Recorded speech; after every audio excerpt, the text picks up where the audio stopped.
안녕하세요. 대기업에서 항공산업을 담당하고 있는 담당 멘토 김기동입니다. 오늘은 점진적으로 증가하는 일본의 지방 여행 수요에 대해서 큰 수혜를 볼 수 있는 제주항공에 대해 살펴보도록 할 텐데요.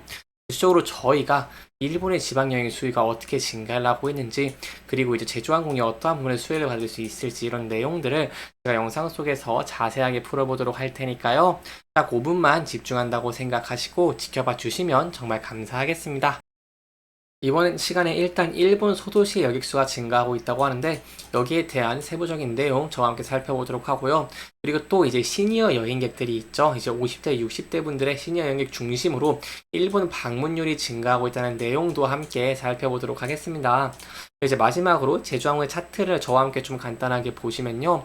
현재 이제 이동평균선 위로 이제 61선 위로 좀 반등을 시도하고 있는 모습을 보여주고 있기 때문에 여기에 대해서 저희가 어떠한 대응 전략을 짜는 게 좋을지까지 제가 이번 시간에 이러한 순서대로 중요한 내용들 하나하나 풀어가 보도록 할 테니까요. 영상 시청해 주시기 전에 구독과 좋아요 한 번씩만 눌러 주시기를 부탁드리도록 하겠습니다. 제가 저번 영상에서 제주항공의 일본 노선에 대해서 1위를 달성했다고 말씀을 드렸고 또 이제 지방 노선 탑승객이 계속해서 증가하고 있다고 말씀을 드렸습니다. 이렇게 지방 노선 운항을 확대하면서 일본 노선 다변화를 좀 전략으로 했기 때문에 제주항공 같은 경우에 굉장히 좋은 실적을 냈다라고 볼 수 있겠고요. 그렇기 때문에 이 부분에 저희가 봐야 되는 부분은 그러면 앞으로도 이제 일본의 지방 노선, 소도시 노선들을 이용하는 여객들의 현황은 어떨까? 이런 내용들을 저희가 함께 지켜봐야지 앞으로 제주항공의 실적이 더 좋아질 수 있을지 아니면 좀 더 악화될지 이런 내용들을 알 수 있기 때문에 여기에 대한 내용들 지금부터 제가 자세하게 설명해 드리겠습니다. 일단 현황을 보시면 24년 1월 기준으로는요, 일본 소도시 여객수가 2019년 동월 대비 10%나 증가한 높은 수준을 보여줬습니다.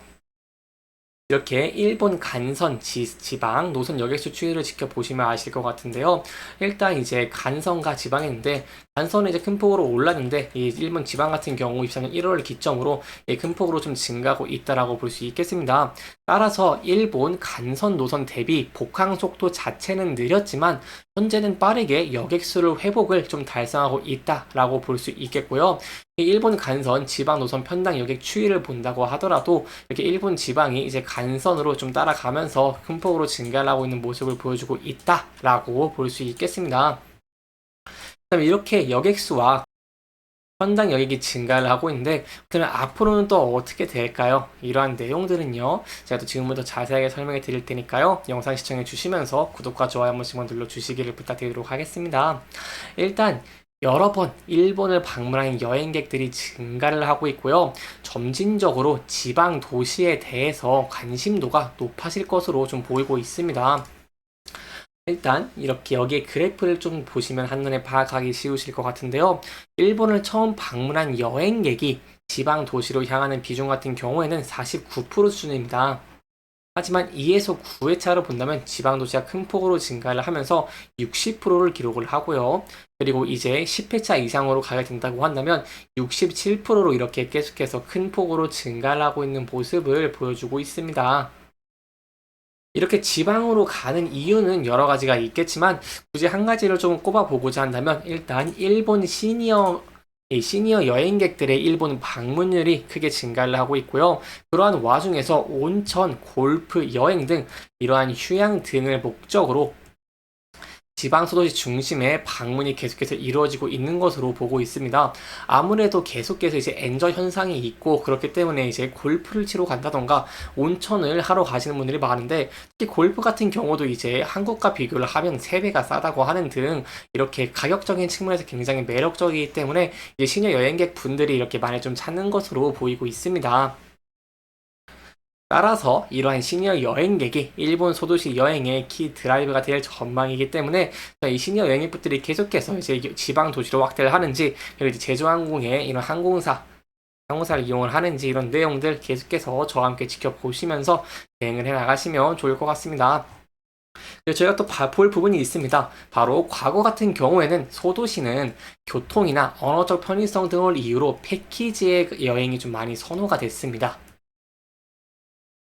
그렇기 때문에 일본의 지방 노선의 수요가 더 폭발적으로 증가를 하기 위해서는요, 저희가 향후 여행사의 소도시 패키지 비중이 증가를 하는지 그런 내용도 함께 지켜보시는 게 좋을 것 같고요. 현재는 좀 증가하고 있는 모습을 보여주고 있지만 여기에 대한 내용들도 제가 계속해서 모니터링하면서 여러분들에게 자세하게 설명해 드리도록 하겠습니다.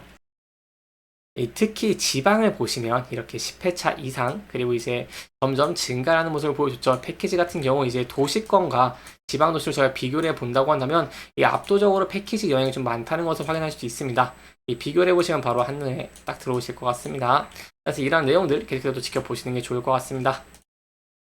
여기에 대해서 좀 더 직관적으로 좀 보시면 좋을 것 같은데, 이 한국인이 이렇게 여행객 여행 회차별 지방도시 방문 확산을 보시면 2에서 9회차 그리고 10회차에서 이렇게 점점 지방으로 가는 모습들을 보여주고 있다라고 할 수 있겠습니다.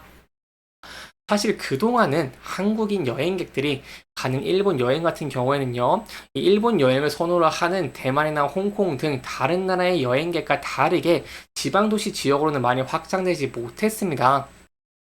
그래서 한국인과 이 외국인을 좀 저희가 비교를 해 본다고 한다면 이 간토 지방 그리고 뭐 도쿄 그리고 긴키 지방 오사카라던가 이런 홋카이도의 삿포로와 같은 간선 도시에 집중이 됐다라고 할 수 있겠고요. 지방 권역 여기 비중은 상대적으로 낮고 인지도 높지 않은 만큼 이 지방 도시를 방문하는 한국인들 같은 경우에는 뭐 자연 풍경이나 액티비티에 대한 관심도가 좀 높은 사람들에게 지방을 많이 갔다라고 볼 수 있겠습니다. 또한 이제 방일 연령대가 20대 이하가 45%로 주로 또 젊은 층을 이루고 있다는 점 또한 이 한국인들의 일본 이러한 내용들 좀 힘을 좀 보탰다고 설명을 드릴 수 있겠고요. 그리고 보통 이제 저희가 여행 갔을 때 보통 한국인들의 일본 평균 체제를 보면은 3일 이내가 34%를 차지를 해서 단기간에 머무는 경우가 많았습니다. 따라서 최대한 이용 시간을 줄이고 싶은 수요가 높을 수밖에 없었고 직항 노선 운영 여부가 중요하다고 좀 볼 수 있겠습니다. 하지만 현재는 이러한 직항에 대해서 제주항도 그렇고 다른 항공사들이 계속 직항을 늘리고 있는 모습을 보여주고 있죠. 아무래도 이제 일본 같은 경우에는 이러한 앞으로 이제 일본에 대한 여행의 수요가 꺾이지 않을 것이라는 전망이 나오면서 이렇게 일본으로 대한 이제 항공사들의 수요가 좀 늘어나고 있다고 볼 수 있겠습니다. 따라서 마지막으로 좀 정리해드리면 과거에는 소도시, 즉 지방에 대해서 수요가 높지 않았지만 현재는 코로나 이후로 다양한 목적지를 선호하는 트렌드로 변화를 하고 있는 모습을 보여주고 있고 그리고 또 시니어 여행객들이 증가를 하고 있기 때문에 저희가 앞으로는 일본 소도시로의 관광객 유입 확대를 조금은 기대를 해볼 수 있겠습니다. 이렇게 된다고 한다면 일본 지방 노선의 수송객 수에서 제주항공이 큰 수혜를 볼 수 있다라고 볼 수 있겠죠. 여기까지 이제 일본 지방 노선에 대해 알아봤으니 차트적인 부분 간단하게 살펴보도록 하겠습니다. 차트적인 부분을 좀 간단하게 지켜보시면 현재 이제 바닥권에서 소폭 반등을 하고 있는 모습을 보여주고 있습니다. 그래서 여기에 대해서 저희가 단기적으로 60일선을 돌파할 수 있을지 여부를 지켜보시는 게 중요할 것 같은데요. 앞서서 60일선에서 저항을 받은 만큼 이 부분대를 돌파하는 모습을 보여주게 된다고 한다면 이 상방으로는 이 라인대에서 좀 저항을 받을 가능성이 있습니다. 이 12,100원대 그리고 12,700원대에 여기서 좀 저항을 받을 가능성이 있다는 부분 염두에 두시면 좋을 것 같고요. 일본의 여행 그리고 이제 앞으로 여객 수요도 계속해서 증가할 것으로 전망이 되고 있고 현재 보여주고 있는 지표 자체도 굉장히 긍정적이기 때문에 이러한 면이 부각된다고 한다면 이동평균선 돌파를 토대로 추가적인 상승 추세를 기대를 해볼 수 있겠고요.